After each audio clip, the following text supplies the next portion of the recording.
হ্যাঁ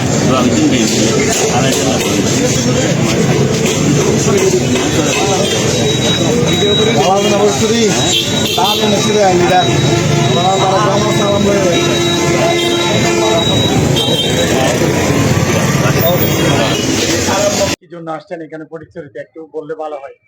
আমরা কি জন্য এসেছি তা ইতিমধ্যে আমার স্নেহাস্পদ ছোট ভাই বাংলাদেশ জাতীয়তাবাদী ছাত্রদল কেন্দ্রীয় সংসদের বিপ্লবী সাংগঠনিক সম্পাদক আমানুল্লাহ আমান ইতিমধ্যে আপনাদেরকে বলেছেন তার বক্তব্যে। আমি তারপরে আবারও বলছি, বাংলাদেশ জাতীয়তাবাদী দল একটি গণমানুষের দল। বাংলাদেশ জাতীয়তাবাদী দল সাধারণ মানুষের কথা চিন্তা করে, গণমানুষের কথা চিন্তা করে।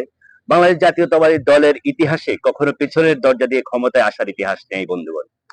বাংলাদেশ জাতীয়তাবাদী দল এ পর্যন্ত যতবার ক্ষমতায় এসেছে সব বাংলাদেশের সাধারণ মানুষের ভোটের মাধ্যমে এসেছে।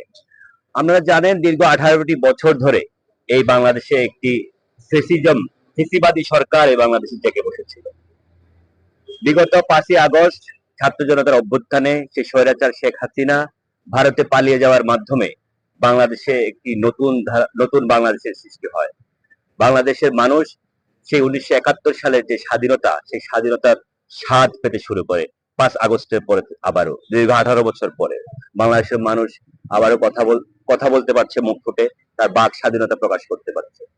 ঠিক 5 আগস্ট পরবর্তী সময়ে বাংলাদেশের সাধারণ মানুষ কেমন আছে তা জানার জন্যই বাংলাদেশ জাতীয়তাবাদী ছাত্র দলের সাংগঠনিক অভিভাবক দেশনায়ক তারেক রহমানের নির্দেশে আমরা বাংলাদেশ জাতীয়তাবাদী ছাত্র দল বাংলাদেশের বিভিন্ন প্রান্তে যাচ্ছি। তারই ধারাবাহিকতায় আমি এবং ছাত্র দলের কেন্দ্রীয় সাংগঠনিক সম্পাদক আমানুল্লাহ আমান আজকে ফটিকছড়িতে এসেছি। আমরা এখানে সাধারণ মানুষের সাথে কথা বলবো, তাদের সুখ দুঃখের ভাগী হব, তাদের কথা শুনবো। তারা বাংলাদেশকে কিভাবে চায়, নতুন বাংলাদেশে তাদের কি আকাঙ্ক্ষা রয়েছে, আমরা এই বিষয়ে কথা বলবো। এই জন্য আমরা এই ফটিকছড়িতে এসেছি। ধন্যবাদ সবাই।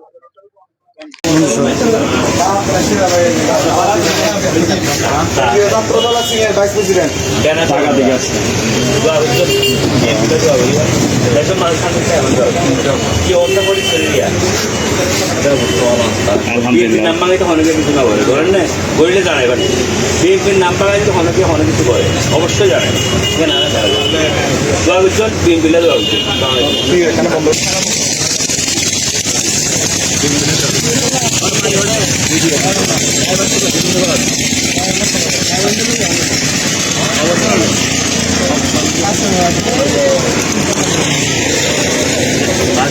সমস্যা হচ্ছে এখানে কি সমস্যা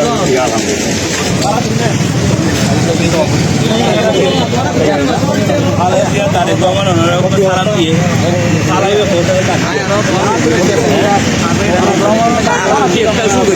কথা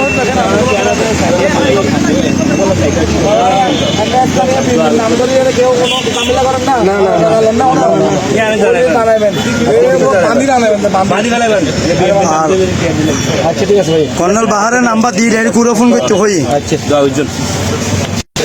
এই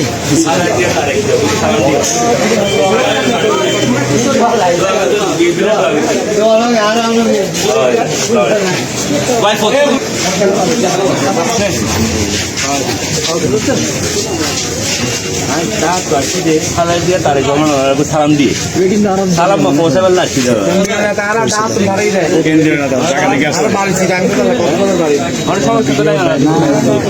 ক্যান্সেল নাম ভাঙায় রে যদি কি কিছু হয়ে রাখে উল্টা কিছু বাজি রাখবেন, সুস্পষ্ট একদম বাজি রাখবেন। নাম ভাঙায় নিলে গরিবের কোনো সুযোগ নেই, ঠিক আছে না? বিএনপিলা দোয়া করছো, দোয়া করছো, তারেক রহমানুল্লাহ দোয়া করছো। কেউ সানাবাজি করলি কর্নেল বাহারের নাম্বার দিয়ে ওরা ফোন দিবেন, কই দিবেন ইয়ান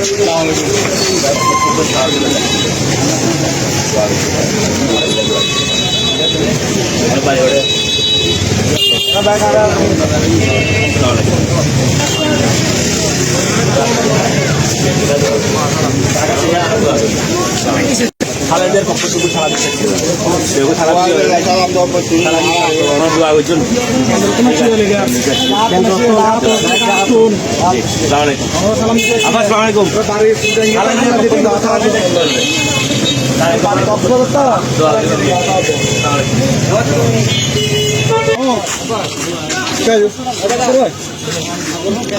খেলাধুলা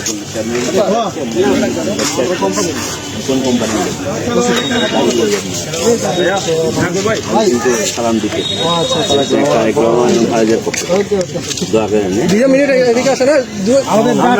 খেলার মাঝে বিঘ্ন ঘটানোর জন্য আমি আসলে আন্তরিকভাবে দুঃখিত। হ্যাঁ, খেলার মধ্যে আমি নিজে ফুটবল খেলতাম, আমার ঢাকা ইউনিভার্সিটি আমি আমরা খেলার মধ্যে ডিস্টার্ব করছি, আসলে দুঃখিত। আমি আসছি 10 নায়ক কার্যক্রম এবং আমাদের দেশনেত্রী বেগম খালেদাকে আমাদের দেখার জন্য আমাদেরকে পাঠিয়েছে। আমরা নিশ্চয়ই ভালো আছেন, আমরা পাঠাইছি আমাদেরকে এই চিরাং ফটিকচুর আমরা আমরা দেখার জন্য আমরা ভালো আছি, কোনো সমস্যা তো নেই। কিন্তু আমরা সালাম দিছে, ওই সালাম দেওয়ার জন্য আমি মনে হয় এখানে আসছি।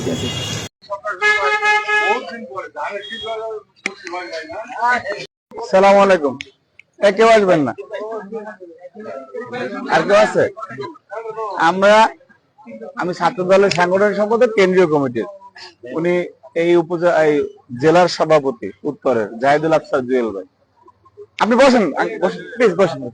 আমরা আসছি, দেশনায়ক তারেক রহমান আমাদেরকে পাঠাইছেন। উনি বলছেন যে আমি যদি দেশে থাকতাম, মানে উনি যদি দেশে থাকতো, তাহলে উনি তো সাধারণ মানুষের কাছে আসতেন। আপনারা আমার চেয়ে অভিজ্ঞ বেশি, যে উনি যখন দেশে ছিলেন উনি কিন্তু সারা দেশ ঘুরতেন, মানুষের কাছে যেতেন। তো সেই জন্য বলছে যে আমার প্রতিনিধি হয়ে তোমরা সাধারণ মানুষের কাছে যাবা, মানুষের পাশে থাকবা, সুখ দুঃখে জানবা, এবং যদি সামর্থ্য থাকে আপনার সেটা সমাধান করার চেষ্টা করবেন ইনশাআল্লাহ। যেমন এই যে আপনি একটা ব্যবসা করেন, এটা তো আপনার শ্রমের কষ্টার্জিত। এখানে যদি কেউ এসে না বলে যে চাঁদা দিতে হইব, বা কোনো প্রকার দেখা গেছে যে এই যে দখলদারিত্ব, সেটা যাতে না থাকে। আমরা চাই সবার সমান অংশগ্রহণের বাংলাদেশ, যে বাংলাদেশে আপনারও যে অধিকার ব্যবসায়ী হিসাবে, আমারও সে অধিকার থাকবে অন্য ক্ষেত্রে, সবার সমান অধিকারের বাংলাদেশ। তো দেশনায়ক তারেক রহমানের শুভেচ্ছা রইল, এবং দেশনেত্রী বেগম খালেদা জিয়ার জন্য দোয়া করবেন, যে যাতে ওনাকে আল্লাহ আরো সুস্থ করেন। ঠিক আছে, দোয়া করেন। তোমরা স্কুলে যাও, হ্যাঁ, পড়ালেখা করো। কোথায়, কোন স্কুলে? তাই? আর ওই তো পড়ে না, পড়া ফাঁকি দেয়, শেয়ার বিটেস। ঠিক আছে, ফাঁকিবাজি করে। পড়ালেখা না করলে কোনো মানে ভবিষ্যতে কোনো দাম নেই, ভালো মাইয়াও পাওয়া যাবে না বিয়ে করার জন্য। ঠিক আছে, ঠিক আছে, আল্লাহ